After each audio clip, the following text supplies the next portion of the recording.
So I guess thanks everyone for joining us today. Just for a bit of context about this event, most of the attendees here are participating in Scalene's Developer Spring Camp, which kicked off this week, also with a fellow Pendle colleague of yours, Tien, Anton, a familiar name. Yes. So for us today, as well as the next 3 weeks of our Developer Spring Camp, the format is going to be roughly the same. Monday and Wednesdays, we do have essentially kind of workshops focused more towards the engineers, code togethers, lectures. We end the week on a Friday with a much more casual note, which is a fireside chat. So I guess to really kick things off, I do want to thank and also welcome Tien from Pendle Finance, one of the overlords of DeFi today. So Tien, I think how we could probably best kick off is if you could do a quick introduction maybe about yourself as well as Pendle, just to warm the audience up about maybe who you are if they don't know you already. Sure. So first of all, thanks for having me. It's a great pleasure to be here and share about what we do and my personal experience running a protocol. So I'm Tien, the CEO co-founder of Pendle. I started out in crypto a couple of years ago, but professionally in 2017 as one of the founding team members at Kyber. So that was very, very good experience for me because I was exposed to a wide variety of opportunities within like crypto space and then subsequently DeFi. And then of course, like had the opportunity to interact with many smart individuals who eventually inspired me to work on the current product. So a little bit about Pendle, right? It's a venue for the tokenization and trading of yield. So effectively, right, with Pendle, users can hedge or speculate on DeFi yields. So presently, we have a little more than 10 different markets. But what we allow for is effectively for users to, for example, if they believe that the yield for STETH, it's gonna, let's say, currently STETH yield publishes at 5%. And if a user thinks that the yield is going to be higher than 5% in a year's time, they can use Pendle to long the yield, basically just buy up a YT token and then kind of speculate on it. So here's the beauty of having a guest like Tien. Tien, you've been in the space for how long now? 6 years now. How long does it really feel like? It's short. It's really, really short. Feels less, like it really feels less than, it feels like less than a year, to be honest. Mm-hmm. I think for a lot of people in Web3 who have been in the space for more than a year, they do say it's kind of like a time capsule.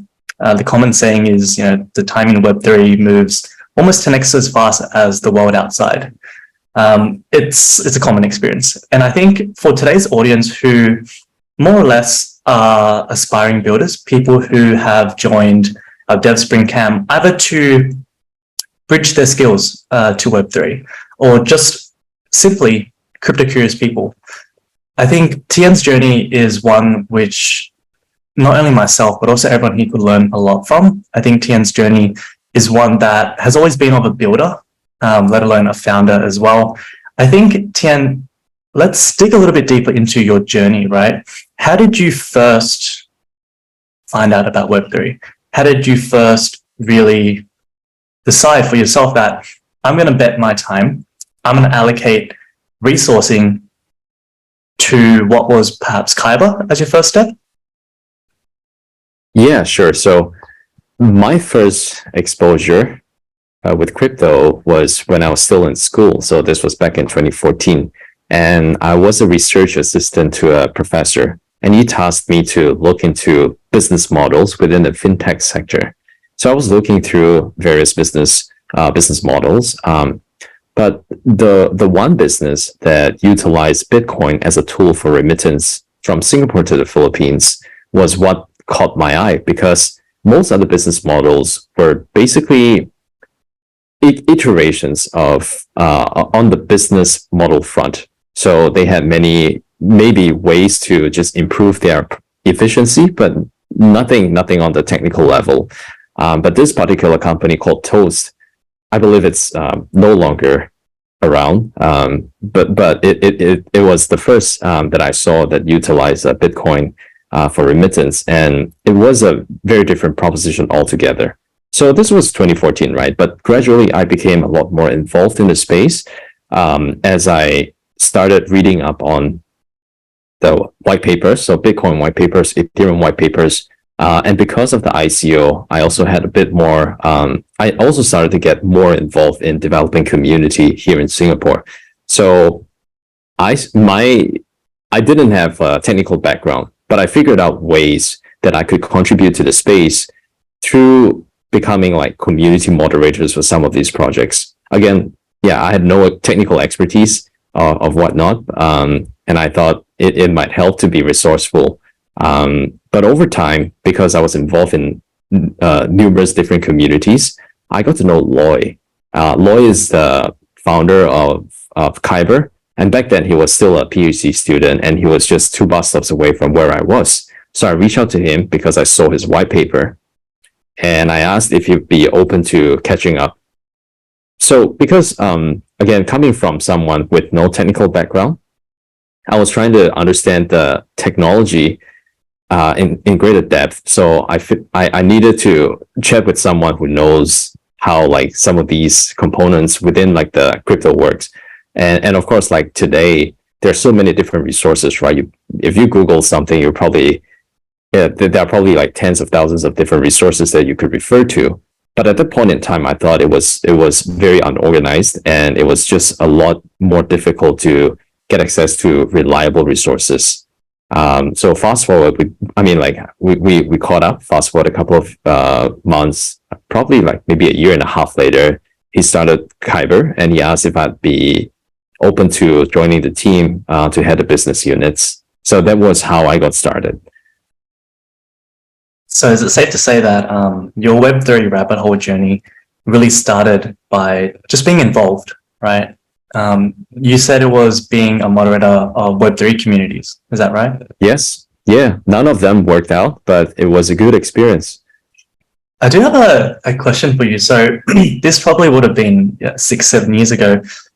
For the audience's understanding of, I guess, history, as well as how fast Web3 moves, what do you think is the biggest difference with the Web3 industry when you first started, when you first were participating in those communities, to what it has become today?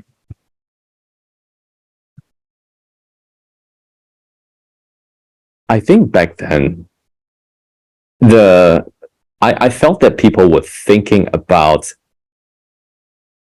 they were not as savvy with monetizing crypto opportunities. Back in the days, I think a lot of people were mainly thinking about how to like build a protocol, but not necessarily thinking about how they can generate revenue out of running a crypto protocol. This was I think the space and the technology at that point in time in 2016, 2017 period attracted a lot of builders. Today, we have definitely a lot more builders than before, but also a lot of speculators who are in the space, not quite for the construct of a business, right? But more to speculate on meme coins and just speculate on Bitcoins. Big difference, actually. In it for the tech, that's what they say. Yes, yeah. I'm sure there are still people who are in it for the tech, but I'm just saying, like, there are a sizable group of people who are just in for the money. And I think whether you're in it for tech, whether you're in it for the money, or maybe a bit of both, there is room for both, right? At the end of the day, I think when it comes to monetary related things, that's essentially what provides shelter, right? Food and water, the necessary things in life. The one thing I would add, perhaps, and I'm keen to get your take on it, is 6 years ago, the scorecard for a lot of these teams were their white paper and their white paper ICOs. There weren't many products out there in production that are real users other than speculators. I think today what we see are not only a large surmountable growth of users, but people who actively contribute to different teams. A good example here, plugging Andy's old gig, is Synthetics, right? They have a proper DAO structure, they have different councils, and everyone there is aligned on the same mission, which is to grow the Synthetics protocol. And there's not one, I guess, centralized dictator to dictate which way the protocol goes, left, right, or straight. Is that something that you see as well as a big difference from before to today? Yeah, I would think so. But that mantra has always been around, right? Like, I think even long time ago, maybe even a decade ago, like becoming decentralized, going permissionless, these are all like very common topics. It's just that over time, I see it getting exercised much more consistently. Yeah, that is true.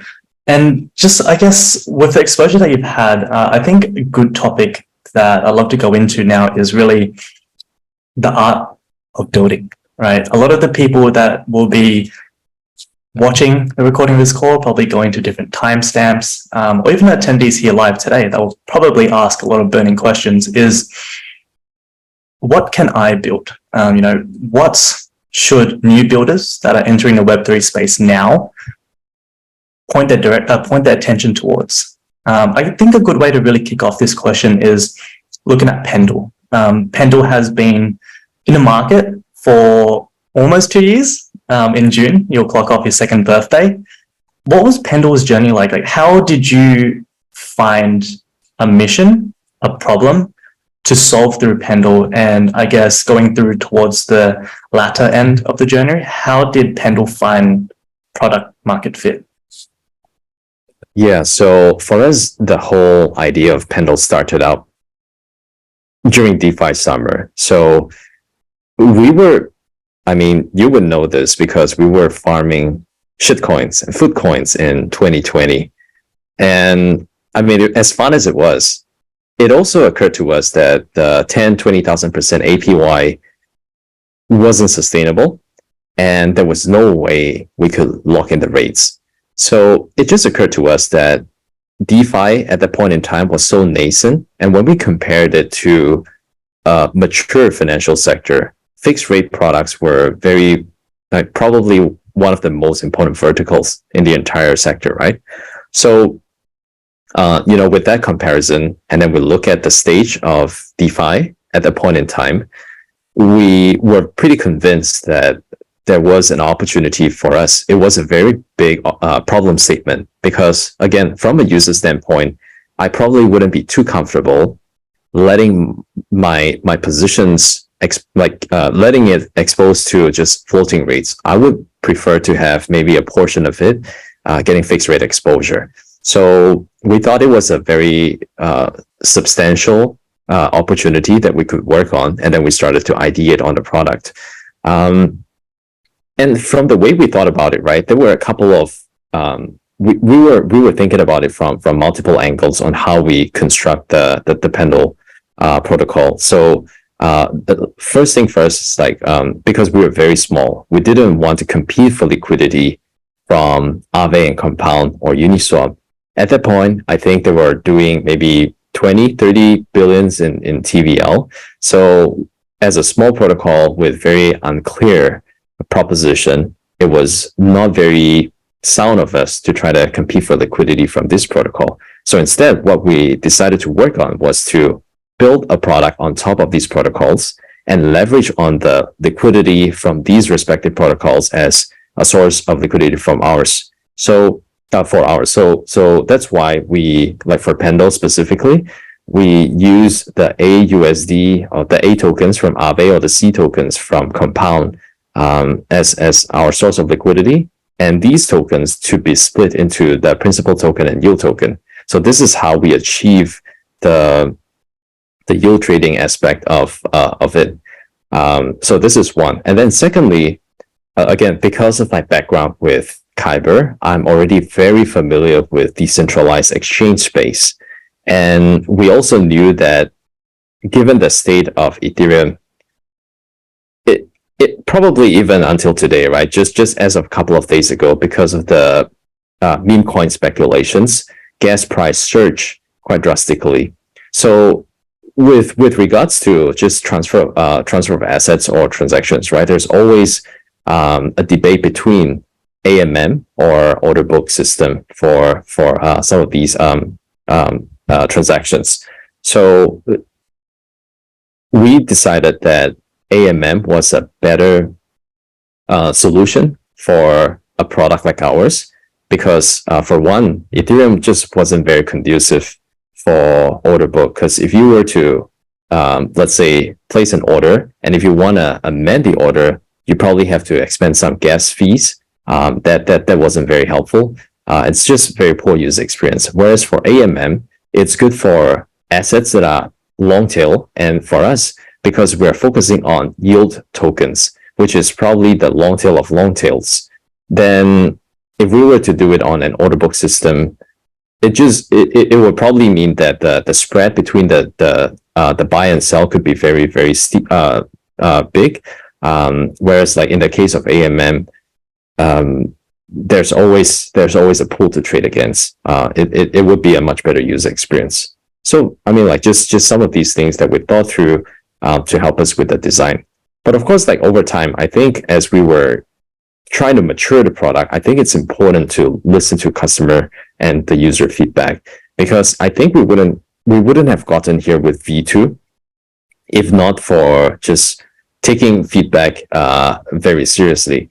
So after we launched V1, it occurred to us that impermanent loss is a very serious consideration for liquidity providers. So with V2, with our AMM, we decided to incorporate some components to eliminate or even minimize like the impermanent loss. So this is one. And then secondly, because the nature of the product is very complex, we've like probably one of the most consistent feedback that we've gotten from our user group was just like how difficult to navigate the product and just how difficult it was to understand all the different terminologies that are native to Pendle. So with the launch of V2, we've decided that there will be two interfaces. One's a simple UI, the other one is a Pro UI. The Pro UI offers an improved trading experience, but the simple UI offers an experience that's unlike the Pro UI because it abstracts away the complexities of derivatives. And the goal there was to allow users to participate in the Pendle protocol without having to understand like what rates were. Yeah, and it's interesting because Pendle was born out of DeFi Summer, right? Pendle was born out of unsustainable APRs, 20,000%. I've even seen 6-figure percent APYs. It was ridiculous. Was there any point in your journey of building Pendle where you realized that, okay, we need to pivot a little bit, or we need to change the product? Was there anything like that? Not quite, actually. We were very convinced about the direction that we're heading to, but so from the start, even until now, we are very, very we're very convinced about the direction that we're building. Basically, because we think that our thesis for building is that like fixed rate is going to be one of the more important verticals within DeFi. So we're not going to change that. But the approach to achieve that outcome has changed quite drastically from when we started out. So again, like the AMM, the simple UI, Pro UI, and like just making the protocol permissionless, these were just some features that we built in along the way. And these features, were these features that you intended to build from the beginning, or did they kind of arise over time as you learned more and more and perhaps even gathered more user feedback? Yes, so I'd say like definitely it's a mix of both. I'd say like of the three things that I mentioned, right? The simple UI, make the protocol like being permissionless, and also the AMM, 2 out of 3, they happened because of user feedback. The permissionless aspect of it is something that we believe in from the beginning. but we also think that it might be too soon for us to introduce it as a feature on Pendle, at least from the on Pendle UI. So yeah, just making it simple for users. That's basically taking the input from our users and try to simplify the entire process of depositing assets and just trading for users. And then the AMM is taking the impermanent loss consideration into the design choices. And as for the permission, this is an interesting one because again, like just being part of the Kyber team, I actually had a first-hand experience in seeing how Kyber, being one of the larger decentralized exchanges back then, kind of lost that position to Uniswap. And I think what Uniswap did well and became the default AMM during DeFi summer was that they just allowed for anyone to set up pool permissionlessly, super seamlessly too. So this is something that we believe in very, very much because just imagine, right? Pepe and People tokens were like the biggest things in the last couple of days. If a developer could set up a pool to allow for the trading of like People yield or Pepe yield directly on Pendle without having like our team to study the contracts, I think that allows us to scale quite enormously. So this is something we're working on, but it's in the pipeline since the very beginning. Yeah, that's amazing. And I think your point about HyperSwap losing its position to Uniswap was one of the teams that really made the barrier to entry as low as possible. You know, for example, you and myself and anyone in this call could add liquidity, could start their own pool, and also trade against any pools as well. So with Pendle, let's kind of take a step back. Let's look at it at a bit of a higher level. Over your 2-year journey, without a doubt, there have been high highs, there have been low lows. What were your biggest takeaways in that journey? I guess as a builder, given that a lot of the people that would be watching this call are looking to build what very well could be their first DeFi product or Web3 product. What were your key takeaways and learnings?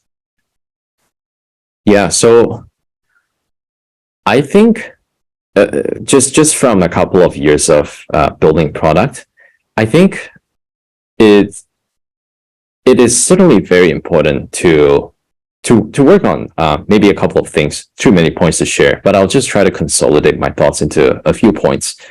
I think number one is, especially for a product that is reasonably complex like ours, it is very important to invest in growth and BD resources, because I think far too many times, maybe there are examples, examples here and there, where a project really took off because of a very strong product market fit. I think most of the time, that's not the case. Because if your product is complex, no matter how good it is, if it's complex, no one's going to pay attention. You're not going to see any kind of adoption. This is one, and I think like in our experience, right, we've invested quite substantially in growth efforts and like just business development efforts, especially with the launch of V2. So I think today when we're trying to develop playbooks, right, so that we can scale our approach to launching new markets subsequently, but it's a lot of iterations before this. So the second point is basically like just keep iterating the product, because our space moves so fast. And it's also very narrative driven. So if you develop a product, I mean, we could have stopped at V1 instead of launching a V2. If we didn't iterate the product, I don't think we would have, we would be irrelevant very, very long ago. So that's something that I very much believe in. So on the one hand, right, you try many different approaches, and you see something, most of them wouldn't work. So as an example, right now, I think Pendle is most commonly associated with the LSD narrative. But along the way, since like end of last year when we launched V2, we've actually experimented with many different narratives. So we started with just getting associated with ApeCoin. And then we also tried the $600 trillion interest rate swap in the TradFi narrative. We also tried like buy asset at a discount, among others, right? But only LSD stuck. So it's the point is it's very important to try and see different ideas and let the market decide for you. So don't be too fixated with one particular idea and you forget about the rest. Yeah, so this is I think a very important lesson for us. If something works, we need to keep doubling. We need to double down on that, but we also need to be mindful that to always leave some room for experiments. Yeah, and I think this actually resonates with a book by Jonathan Taplin. His book was Move Fast and Break Things, and it essentially highlights an approach where there's an emphasis on experimentation, similar to how you have said, as well as speed. If you don't experiment with multiple and different things, you won't really know or have a gauge of what sticks and what fits. I had no idea that you pushed that many narratives. I definitely saw the interest rate narrative. I saw the LSD narrative. Do you think this is a belief and approach that you take into consideration for your builder journey at Pendle, as well as would this be something that you pass on to future builders as well? Yes. In fact, I think this is actually the culture that I try to push through within our team, because I think if you get to a certain scale, it becomes really easy to get comfortable. And I think that's the wrong way to think about product building. And also given that crypto is such a fast moving industry, if you stop trying hard, someone else is going to take over your position very, very easily. And then tomorrow you become irrelevant. So yeah, culturally, this is definitely something that we believe in. Yeah, focus on the right things, but also leave some rooms for experiments. Yeah, that's right. And I think for the most part, a lot of the attendees, the viewers of this call would be working towards a hackathon, which is Glitch. You can see that right up here. That's a 3-day hackathon held and hosted in South Korea, but also allowing for online participants as well. But there's one key takeaway. I think hackathons are a good taste of what it's like to build in Web3, albeit a little bit more frantic, a little bit less sleep, but it's very, very true. I definitely resonate with what Tian says about moving fast, trying different things, because the space itself moves so quick. A lot of the tech that you see out there today is open source. If there is an opportunity to capitalize on a team that is moving a little bit too slow, albeit at a steady pace, we've seen that happen over and over again, where market share is just absorbed by an entirely new team. Let's go into a little bit more of a gaze through a crystal ball. I think some of the topics that the enrollees of the Dev Spring Camp wanted to go into was they wanted some guidance, they wanted some direction on how do they find a worthwhile problem to solve? How do they find and get inspired by industry leaders like you, Tian, on what to build for this hackathon? So to really kick this part off, I think a good question here is Web3 moves so quick, but in today's present day and age, what do you think is needed in Web3?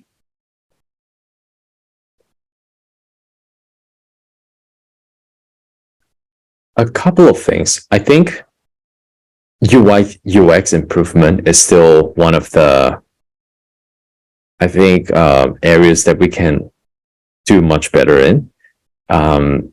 So I don't have a solution to this, right? But I think it's really quite silly to mandate wallets to have the native token in order to transact in the chain. So for example, you need to have ETH in your wallet in order to execute a transaction.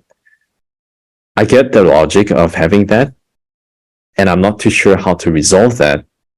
But I figured like if there is a way to sponsor or just make it more seamless for users to interact or initiate transactions without having to have the native token in the wallet, I think that would encourage even more participation from a large group of retail who've not even interacted with crypto. So this is like just one perspective, right? And then secondly, like just from my personal experience, sorry, not experience, just my personal observation, right? I think I think real world asset will actually be one of the more important narratives moving forward. So this is maybe less on the technology development front, but it's more on just finding a use case for like the crypto sector. So back in 2020, DeFi summer, even until as recent as 2021, the whole ecosystem, I mean, like the APYs and the yield, they were largely driven by emissions.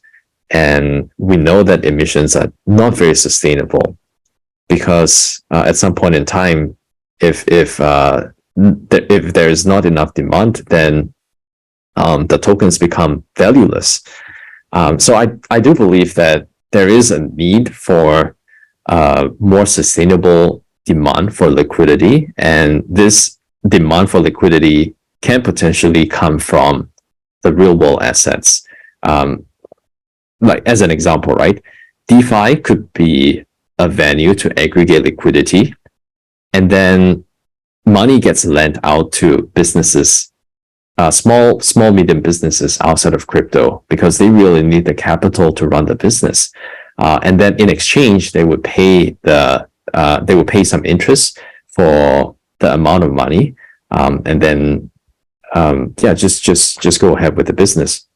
I think this demand for liquidity is much more sustainable, and it has been the way like various industries worked for a long time.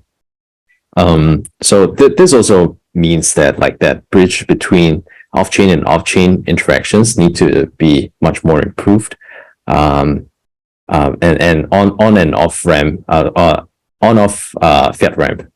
I figure like these are probably some opportunities, but today within DeFi sector, I think the NFT fi could potentially be something of interest as well, because again, just to build on that whole narrative about real world asset, I do think that a lot of the real world assets will get tokenized within crypto in the form of NFT.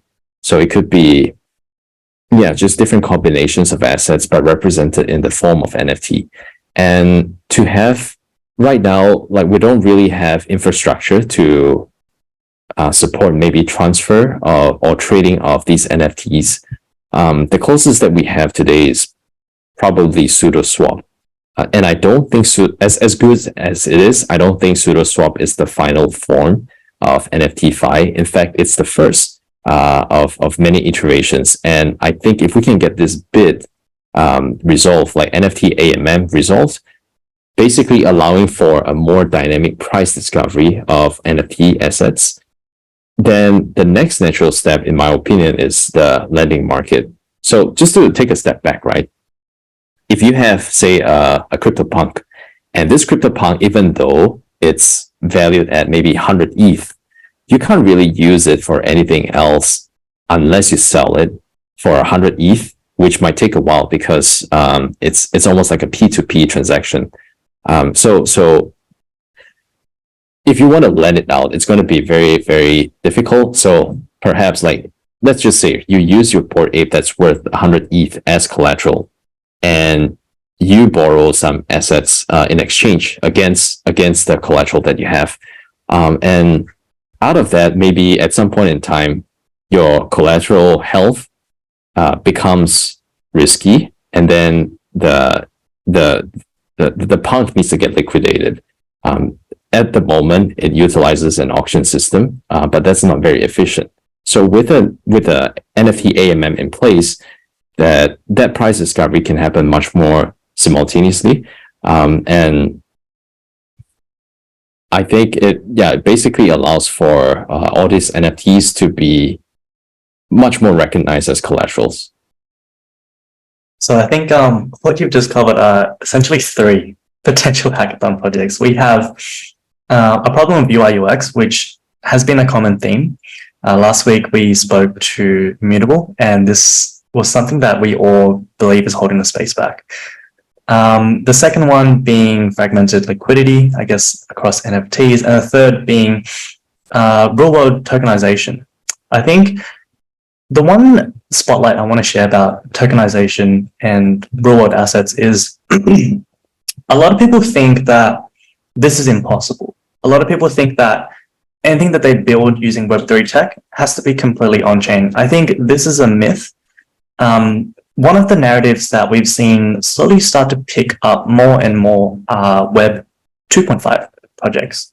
So just to go into what that really means, Web 2.5 projects are at face value what looks like, your traditional Web 2 project, but they leverage and utilize underlying Web3 technology, such as blockchain technology.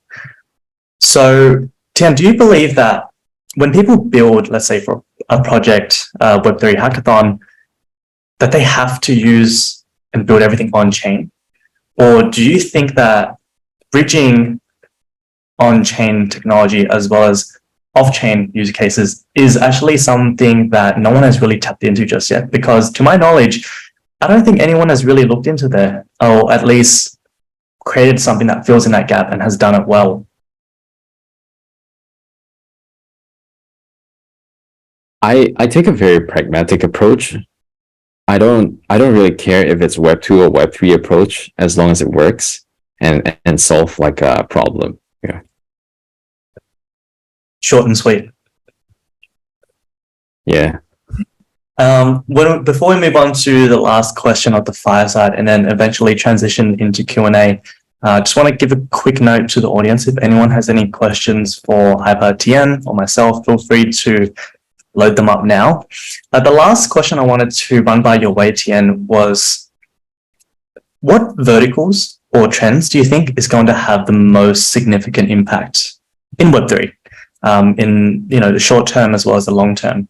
To provide a little bit of insight onto perhaps your answer, in our onboarding camp about 2 weeks ago, for the people who wanted to learn more about Dev Spring Camp, the Glitch Hackathon, we covered 3 key narratives as well as verticals that have kind of been propelling Web3 in the last 2 or so years. The first one being DeFi, the second one being NFT, the third being gaming.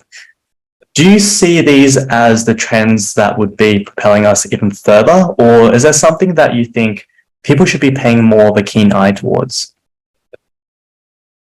I'm a big believer in DeFi, and I think DeFi will be relevant within crypto for as long as crypto exists. Because ultimately, DeFi, like the financial infrastructure is the backbone of any economy. And the value proposition of DeFi is apparent, and it's also tested. So I think in long and short term, DeFi will continue to be around. The difference being that the liquidity would increase tremendously over time. And the sophistication of the products that exist in the space will also enhance quite drastically. Today, we're just focusing on the primitives, like the AMM, the money markets, vaults. But I think in maybe give it like a year or 2 time, I think the different types of structured products will come in place. Especially if the demand for liquidity becomes more apparent, then I think all the yield options, all these different kind of concepts will become a lot more apparent. As for NFT, I do believe that there is space for it within the like crypto space. That said, I think the infrastructure, I don't have a lot of visibility over the NFT space. Right now, people are still speculating on artworks, and it seems to me that the whole NFT concept or the notion of NFT is still confined to just artworks. But I don't think that's going to be the case, especially not in the long term.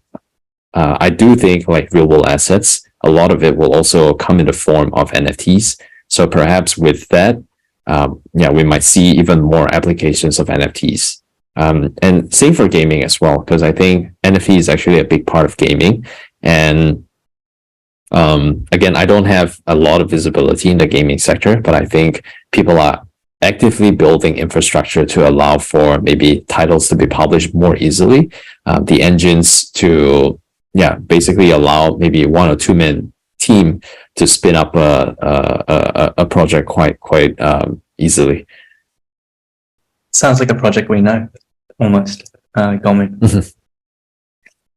Cool. Yeah, I think all in all, your insights as a builder, your insights as a founder, as well as a world-class operator, Tian, is very helpful. Even myself, I learn everything new, something new every time we speak. So thanks for, I guess, covering all of that, not only passing insights over to our audience, but also for the audience to come. This is something I think everyone can learn from, whether they want to learn more about the space, whether they want to build in a space, or even participate in a hackathon that's coming up. I think it's a good time now to start to transition into Q&A. There is a question loaded up from Anton. Not sure if this is the Pendle Anton. I'll quickly read it out. The space is very daunting. How do I keep myself driven and passionate when I want to work and stick in the industry?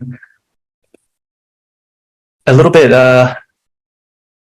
bit of a, I guess, tough question, not related to building, but I think a very, very valid question, given how fast Web3 moves and how stressful as well as consuming it can be. Do you have a take on this, Tian? Yeah. I think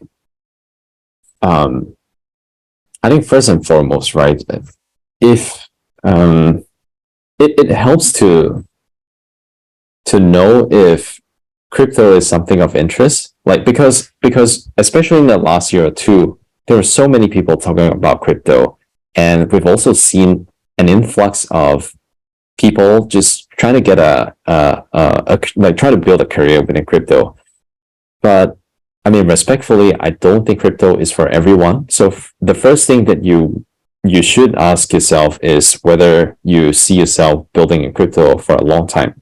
Now, if you think that if you believe in the prospect of crypto, and you want to be more involved in the crypto space, then I think it helps to figure out a community and join a community and just engage in discussions.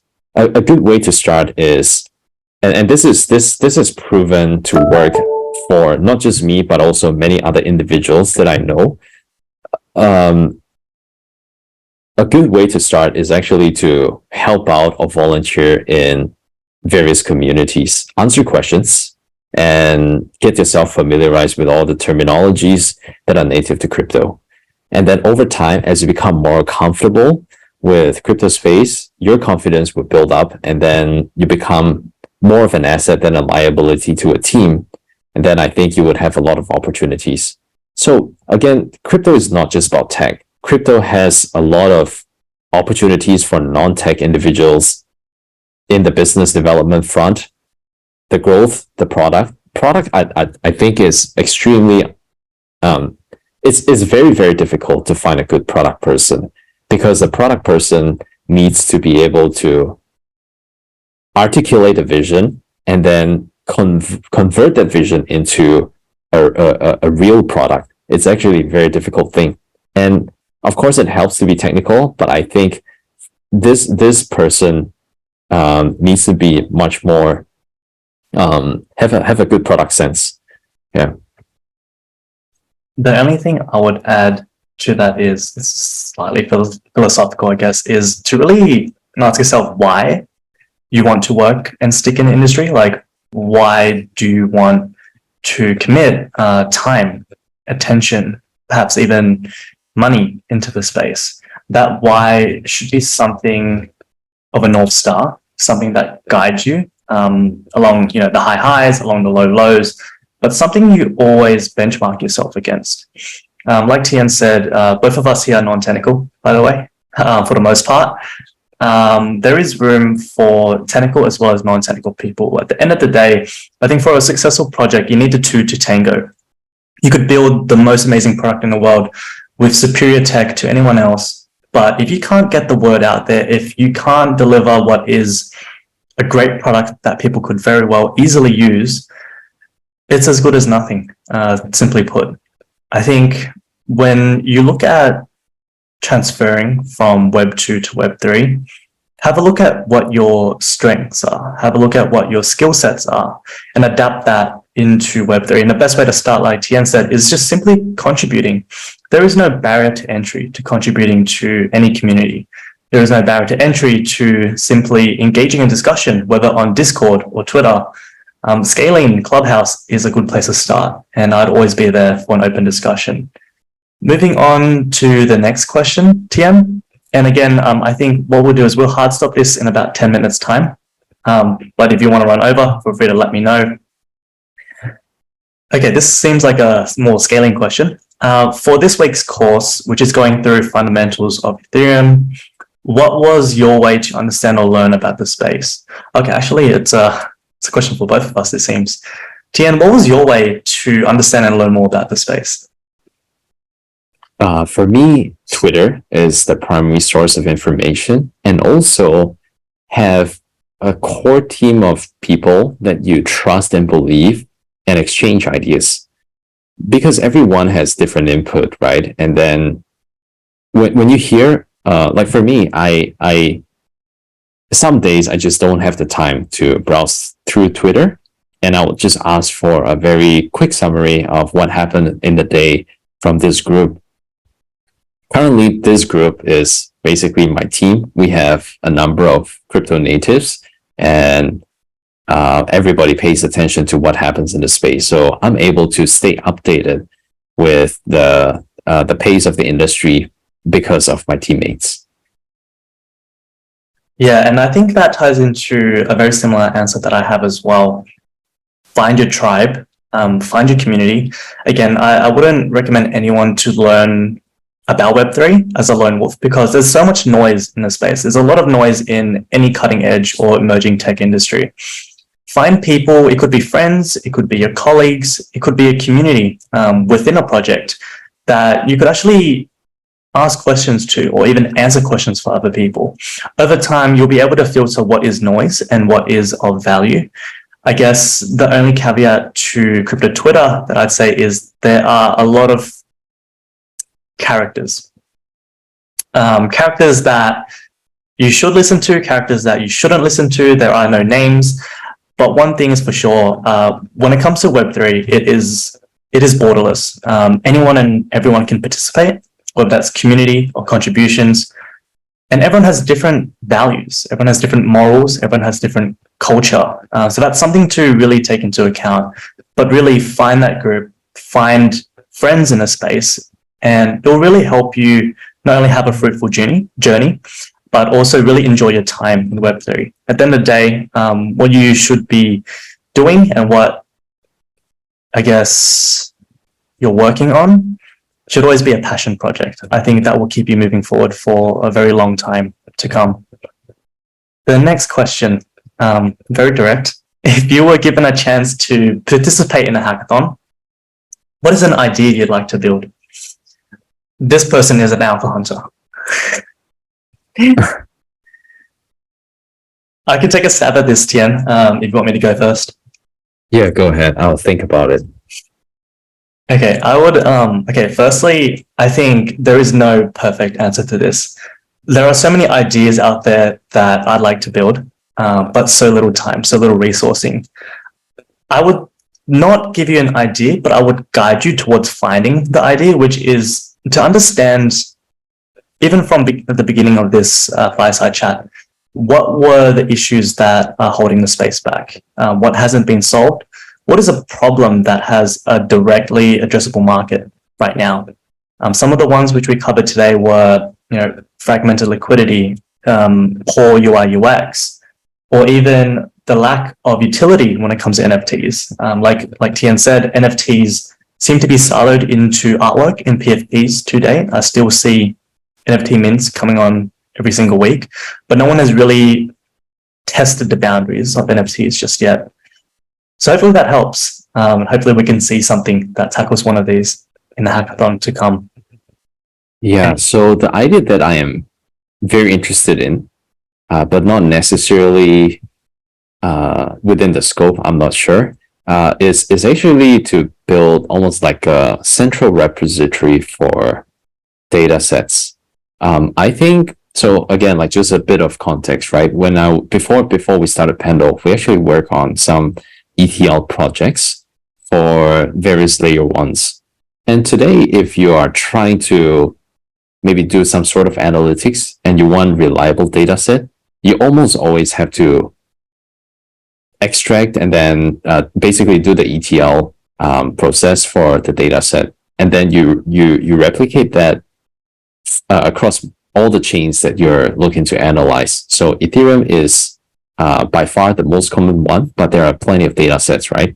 Arbitrum Optimism, to my understanding, the data sets are a lot less prevalent, and you'd have to invest in time and resources. And each of these ETL projects would take as long as 2 months to complete.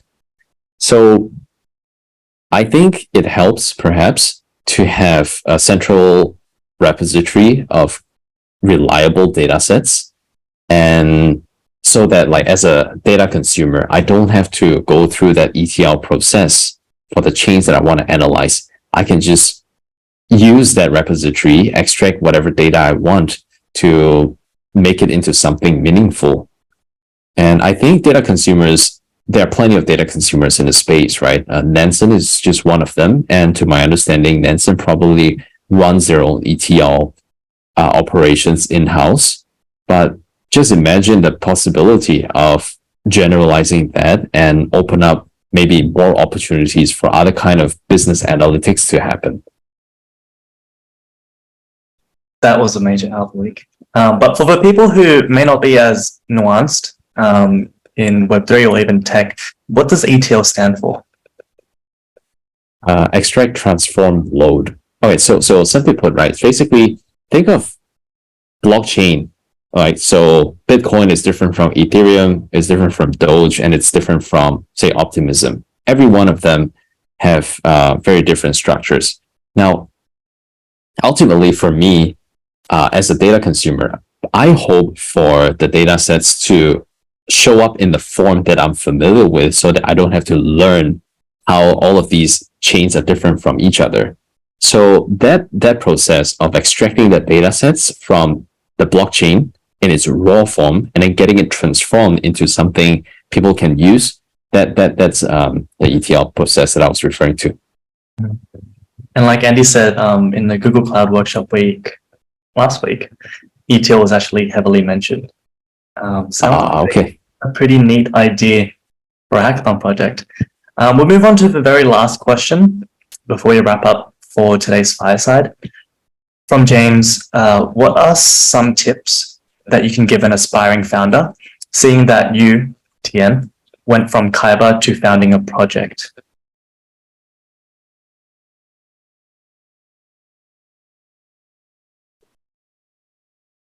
Ask for help. Ask for help. Because it's very difficult to operate as a lone wolf. And you're bound to come into some difficulties just by whenever you encounter some kind of setbacks, it helps to just reach out for help, because for maybe whatever you're encountering, someone else has already encountered and they have overcome it. So ask for help, tap onto someone else's experience, and just try to get over it. And in Web3, I think you can ask help anywhere, from Twitter, Anywhere. Discord. Yeah. Don't hesitate to ask for help. Don't be shy to ask for help or even ashamed. Like Tien, I think more often than not, you'll find out that these are problems that someone in the same industry has run into, and they've already overcome it. You don't want to make the same mistakes that someone else has if you could help it. I think that will really speed run your journey. Seems like that really wraps up for today's Fireside. To close it off, I guess, Tien, thank you once again for joining us for the hour. I'll be sure to give you thanks again on Telegram. So yeah, if it's a good time to wrap things up, I think what we'll do right after this is for everyone that's here on a call, just so everyone has a sense of timeline. We've recorded this entire session alongside the sessions previously. Give us about 1 to 2 days to edit this into a nice format, and stay tuned for your email as well as on the Scalene website for the course update, the recording. But yeah, Tian, thank you for your time. Very insightful, and hope to see you make more noise on Twitter. Thanks, Kevin and Andy. Yeah, it's a pleasure to be here. All right, catch you in a bit. The lo-fi comes back on.